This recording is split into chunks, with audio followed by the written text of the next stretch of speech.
Hello friend, आपका अपने channel e learning with इना मैम चैनल पर स्वागत है। आज हम एक नेक्स्ट टॉपिक के साथ आए जो अति महत्वपूर्ण टॉपिक भी है, जिसका नाम है लॉरेंस कॉलबर्ग का नैतिक विकास का सिद्धांत। जो लॉरेंस कॉलबर्ग है उनके नैतिक विकास की अवस्थाएं या फिर नैतिक विकास का सिद्धांत।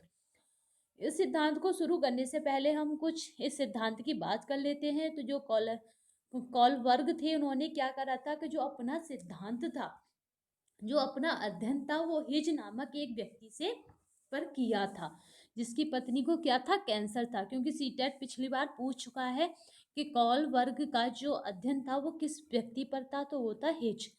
कॉलबर्ग ने क्या किया था कि कुछ स्टूडेंटों में बॉयज स्टूडेंटों को लिया और उन्हें क्या करा, हिज नामक व्यक्ति की क्या कहा, कहानी सुनाई। हिज नामक व्यक्ति को देखें तो इसकी पत्नी को क्या था, कैंसर था। एक डॉक्टर था जिसने क्या करा था, कैंसर की दवा बनाई थी। और हिज ने क्या करा, उस दवा को खरीदना चाहा, मगर क्या हुआ कि किसी कारणवश हिज इतना पैसा उस दवा को खरीदने में अफोर्ड नहीं कर सका। फिर हिज ने इधर उधर से पैसा लेकर भी गया तो भी डॉक्टर ने दवा देने से इनकार कर दिया। तो हिज ने क्या किया कि उस दवा को रात में डॉक्टर का कब्र तोड़कर निकाल लिया या फिर चोरी कर ली, और इस तरह उसने अपनी पत्नी को वो दवा प्रदान की। तो कॉलबर्ग ने कहा था कि जो हिज ने किया वो सही था या जो डॉक्टर ने किया वो सही था। यानी इसका अगर हम पासवर्ड की बात करें तो पूरे है जो आपका सिद्धांत है वो नैतिक दुविधा पर आधारित है। वास्तव में होता भी यही है कि जब हम कुछ करने जाते हैं तो हमारी ये नहीं समझ में आता कि इसको करें या इसको करें। तो जहाँ पे दुविधा क्रिएट हो, जहाँ पे दुविधा उत्पन्न हो, वही होती है नैतिक दुविधा। यानी सही क्या है और गलत क्या है, ये करने में व्यक्ति का क्या हो, दुविधा हो, तो वो क्या है, नैतिक दुविधा।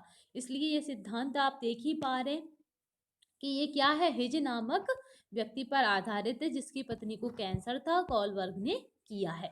अगर देखें कि कॉलबर्ग का यह प्रयोग क्या है, 10 से 16 वर्ष के बालकों पर हुआ और लड़कियां इसमें नहीं है। अगर इस प्रयोग की बात की जाए तो ये लड़कों पर ही किया गया तथा लड़कियां इसमें नहीं है। अगर इसका पासवर्ड देखा जाए तो वो है नैतिक दुविधा। अगर इसकी स्टेज देखी जाए या अवस्था देखी जाए तो वो 3 है। कॉलवर के अनुसार विकास सीधी रेखा में नहीं होता बल्कि नैतिक तर्कणा, याद रखना, इसको उन्होंने मॉरल रीजनिंग का परिणाम होता है। यानी नैतिक तर्कणा को क्या कहा गया, मॉरल रीजनिंग का परिणाम होता है, जिसका एक भाग नैतिक दुविधा है। याद रखना कि जो नैतिक तर्कणा है उसका पार्ट है नैतिक दुविधा, ना कि नैतिक दुविधा का पार्ट नैतिक तर्कणा है। अगर इसका मूल पूछा जाए तो किससे है, नैतिक तर्कणा से, जिसको इंग्लिश में मॉरल रीजनिंग कहते हैं। बात करते हैं इसके पहले चरण की, क्योंकि इसके जो चरण है वो बहुत महत्वपूर्ण है तथा इसके प्रत्येक चरण से हर बार सीटेट में 1 या 2 क्वेश्चन बनते ही बनते हैं। चाहे पहला चरण और लास्ट का चरण इसका अधिक महत्वपूर्ण है, या फिर ये कहें कि सीटेट ने ज्यादातर पहला और लास्ट के चरण पर क्वेश्चन बनाए हैं। तो इसके पहले चरण की बात करें तो उसकी जो अवस्था रखी गई है वो कहीं कहीं पे 3 से 10 वर्ष है, कहीं कहीं पे 4 से 10 वर्ष है। पहले चरण की अवस्था कहीं कहीं पे 3 से 10 है तो कहीं 4 से 10 है, इसलिए हम क्या मान लेते हैं, 4 से 10। अगर इसकी बात करें इसके नाम की तो आप बस एक याद रखिएगा, प्री मोरल मोरल। क्योंकि प्री मोरल से क्या है कि ये सारे नाम आपके हो जाएंगे, जबकि हिंदी में से कहते हैं पूर्व पारंपरिक, पूर्व रूढ़िवादी, पूर्व नैतिक। यानी पूर्व इसमें महत्वपूर्ण है। अगर हिंदी वाले अपना देखें तो कि इसमें पूर्व क्या है, पूर्व लगा होगा, पूर्व रूढ़िवादी, पूर्व नैतिक, पूर्व पारंपरिक या पारंपरिकता, इस तरह। अगर इंग्लिश में देखें तो प्री मोरल। अगर बात करें तो जो कॉल वर्ग है उनका क्या है, नैतिक दुविधा है। तो दुविधा कब होगी, जब हमारे पास कोई चीज 2 पार्टों में होगी। दुविधा जब ही होती है जब व्यक्ति के पास क्या हो, 2 चीजें हो। तो इन्होंने पहली अवस्था बताई है 4 से 10 वर्ष अवस्था, या फिर 3 से 10 वर्ष। तो ये क्या है कि इसमें बच्चा कैसा होता है, जिसको क्या होता है, स्वार्थी बच्चा होता है। यानी जिसमें क्या होती है, नैतिकता नहीं होती, बाहर के वातावरण से अंदर आती है नैतिकता। तो इसमें देखिए अहम केंद्रितता होती है, यानी खुद ही होता है सब कुछ। तो इसको क्या बोलते हैं, अहम केंद्रितता, तो स्वार्थी बच्चा। यानी वो अपना ही ध्यान रखता है। दूसरा देखिए, दूसरा क्या होता है, दंड एवं आज्ञा पालन। दंड कौन देता है, पेरेंट्स। आज्ञा पालन कौन करवाता है, पेरेंट्स। यानी इसमें किसकी भूमिका है, माता पिता की। इसमें क्या है, अगर इसका एग्जाम्पल देखें तो वो क्या कहता है, सारा भोजन मुझे दो। आप उसकी फेवरेट चीज बना दो, जैसे मैगी बना दिया, तो वो मैगी किसी के साथ शेयर नहीं करता, क्योंकि उसमें क्या नहीं है, नैतिकता। नैतिकता का अभाव है, यानी स्वार्थी है। जो उसकी फेवरेट चीज है वो कभी किसी को नहीं देता, वाह, कितना भी उसे मांगा जाए। या फिर सारे खिलौने मुझे दे दो। अगर इधर देखें दूसरा, कि क्यों उसे दुविधा होती है इस काम को करने में, तो इसका वो कहते हैं, माता पिता के कुछ खिलौने अपने छोटे भाई को दे दो, या दूसरों का हिस्सा मत खाओ। तो ये क्या सिखा रहे हैं, नैतिकता। अब नैतिकता यहाँ कैसे डाली जाती है बच्चे में, या तो दंड के द्वारा या फिर आज्ञा पालन के द्वारा। यानी पेरेंट्स ने कहा और बच्चे ने कर दिया, वो हो गया आज्ञा पालन। और बच्चे ने नहीं किया, पेरेंट्स ने क्या करा, पिटाई लगा दी, अच्छी खासी मार दे दी। तो क्या हुआ, मार से वो आगे के लिए सीख गया कि मुझे अकेले नहीं खाना है, छोटे भाई को भी देना है। तो ये इसमें थोड़ा एक्सप्लेनेशन देख लेते हैं। पहली अवस्था में बच्चे की क्या होती है, बेलगाम इच्छा तथा माता पिता के नियंत्रण के बीच नैतिक दुविधा होती है। यानी वो सारी चीजों पर अपना अधिकार समझता है, तथा माता पिता क्या करते हैं, उसके ऊपर नियंत्रण करते हैं। तो उससे क्या होती है, इससे भी नैतिक दुविधा उत्पन्न होती है। और इसमें जो सीटेट में आए हुए क्वेश्चन है उन्हें देख लेते हैं, क्योंकि ये अवस्था थोड़ी महत्वपूर्ण है।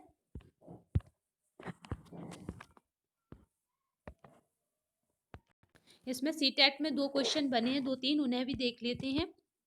क्योंकि सीटेट में क्या है, पहली अवस्था को अधिक महत्व दिया है। क्योंकि सीटेट कहाँ है, 1 to 5 और 6 to 8। तो यानी पहली अवस्था सबसे ज़्यादा महत्वपूर्ण है सीटेट की दृष्टि से। इसमें पहला क्वेश्चन देखिए, लॉरेंस कोहलबर्ग वह कौन सी अवस्था है जिसमें नैतिकता का अभाव रहता है। यानी लॉरेंस कोहलबर्ग की वो कौन सी अवस्था है जिसमें नैतिकता का अभाव रहता है, तो वह है प्रथम चरण, या फिर क्या है आपका, पहली अवस्था, जिसको हमने नाम दिया था प्री मोरल। दूसरा देखिए, लॉरेंस कोहलबर्ग की वह कौन सी अवस्था है जिसमें नैतिकता बाहर से आती है।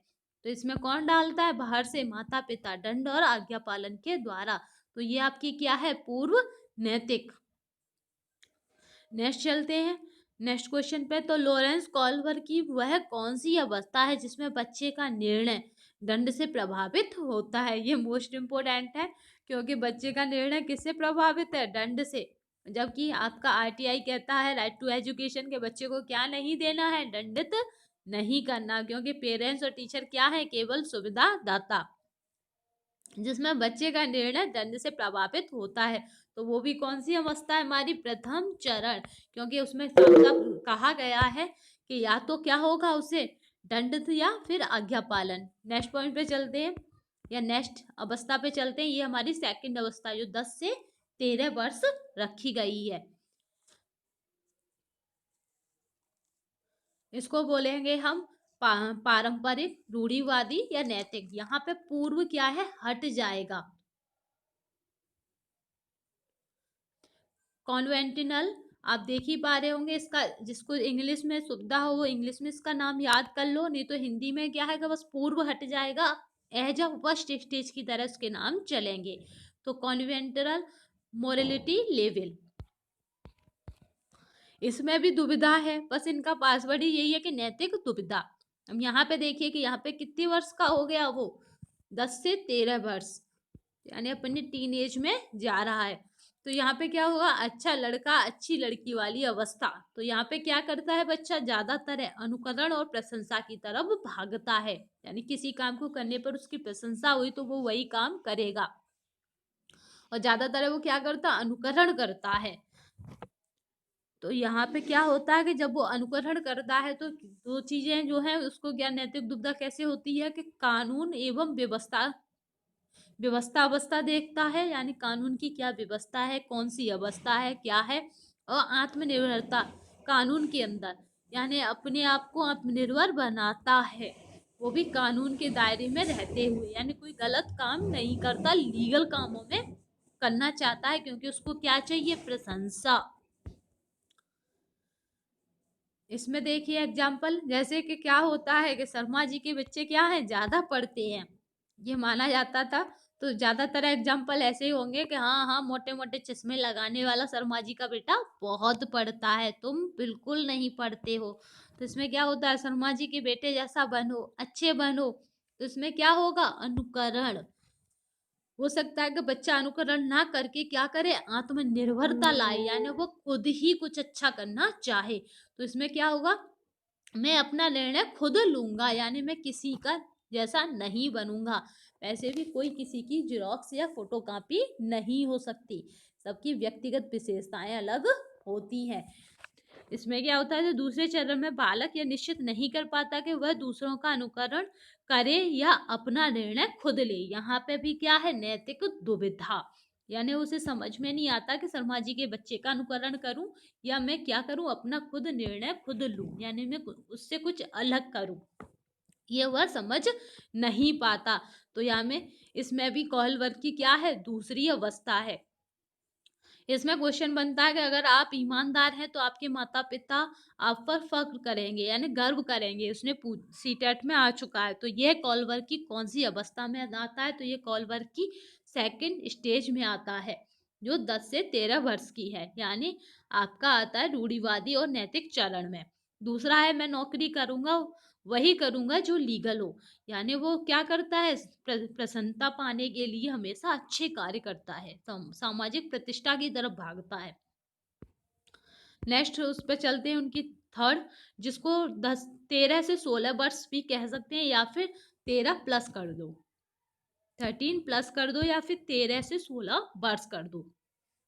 इसमें क्या होता है कि उससे उत्तर, वहां पूर्व था, फिर खाली रूढ़िवादी हुआ, अब यहाँ पे उत्तर रूढ़िवादी जो घटता है, उत्तरार्थ पूर्वार्थ यानी एमए होता है, ऐसे उत्तरार्थ क्या हुआ, उसका थर्ड स्टेज हो गई।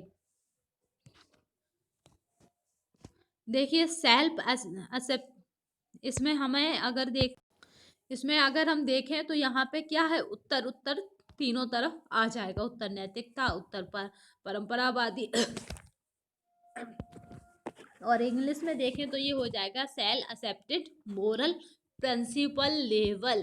याद है, अगर कुछ भी भूल जाओ तो याद रखना, प्रिंसिपल बहुत ईजी है। तो यहाँ पे क्या है, मोरल प्रिंसिपल लेवल, वहां पे क्या था, प्री मोरल, यहाँ पे मोरल प्रिंसिपल लेवल। अब यहाँ पे भी वही नैतिक दुविधा, तो इसको देखते हैं। नैतिक दुविधा में पहला है सामाजिक अनुबंध, यानी समाज में किस तरह का चल रहा है, यानी वो देखता है। दूसरा है सार्वभौमिक नैतिकता, यानी परोपकार, यानी सभी के लिए क्या हो, वो उत्तम हो, सार्वभौमिक यानी परंपरा। और यहाँ पे क्या, सामाजिक अनुबंध, सामाजिक अनुबंध है ये, हमें आपस में क्या होता है, हम तुम एक दूसरे के काम आते हैं, ये क्या है, सामाजिक अनुबंध है, यानी अपना अपना हित देखना, अपना अपना स्वार्थ देखना, यानी आप हमारा ये करेंगे तब हम आपका ये करेंगे, ये क्या है, सामाजिक अनुबंध है। ज़्यादातर है हम में से अगर बात की जाए 98% हम किससे जुड़े हैं, सामाजिक अनुबंध से, क्योंकि हम क्या देखते हैं कि आप ये करोगे तब हम आपका ये करेंगे। हम ये नहीं देखते कि सामने वाले का भला होना चाहिए, अपना हो या ना हो, यानी अपना नहीं देखते बिल्कुल भी, और सामने वाले का देखते हैं, तब होता है सार्वभौमिकता। और जब ये हो कि सामने वाला हमारे साथ 50% गलत करेगा तो हम भी उसके साथ 50% गलत करेंगे, यह है सामाजिक अनुबंध, यानी चोर चोर मौसेरे भाई। इसको इस तरह समझ सकते हैं कि एक चोर दूसरे चोर के काम आता है, आप मेरी मदद करेंगे, मैं आपकी मदद करूंगा, यानी जितना सामने वाला दे आप उतना ही उसे दो, तो वो है सामाजिक अनुबंध। कॉल वर्क का दूसरी देखिए सार्वभौमिक नैतिकता, जिसमें हमारे आ जाते हैं गांधी जी, कर्ण, लूथर, इस तरह के लोग जिन्होंने दूसरों के लिए दिया, अपने बारे में कभी सोचा नहीं। दूसरों का भला जरूर हो, अपना हो या ना हो, आपका भला जरूर हो, इस तरह के लोग आ जाते हैं। तीसरे और अंतिम अवस्था में बालक यह निश्चित नहीं कर पाता कि वह अपना भला सोचे या दूसरों का, और नैतिक दुविधा में फंस जाता है, यानी इसमें भी यही होता है उसके साथ कि वो अपना भला सोचे या दूसरों का, इसमें क्या होता है, वो नैतिक दुविधा में फंस जाता है। बात कर लेते हैं इस सिद्धांत के कुछ और महत्वपूर्ण टॉपिकों की। वैसे हमने क्या करा था, महत्वपूर्ण पॉइंटों को शुरू में ही बता दिया था सिद्धांत के। अब देख लेते हैं इसमें क्या है। कॉलवर का नैतिक दुविधा, इसको बोलते हैं मॉरल, क्या है आपका डिलेमी,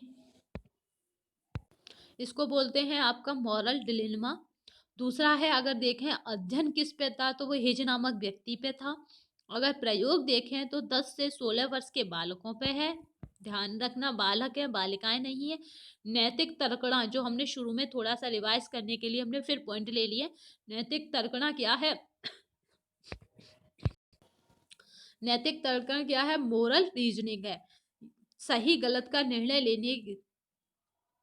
लेने की प्रक्रिया है। नैतिक धारणा क्या है, सही गलत का निर्णय लेने की प्रक्रिया है। हम सोच विचार करी तो कर कहते हैं कि ये सही है और ये गलत है।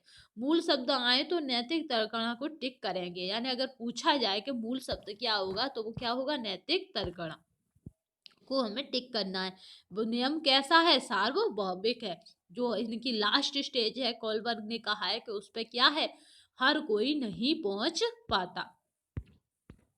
हम सब क्या होता है, थर्ड स्टेज के फर्स्ट वाले पार्ट पर ही रह जाते हैं, यानी सामाजिक अनुबंध।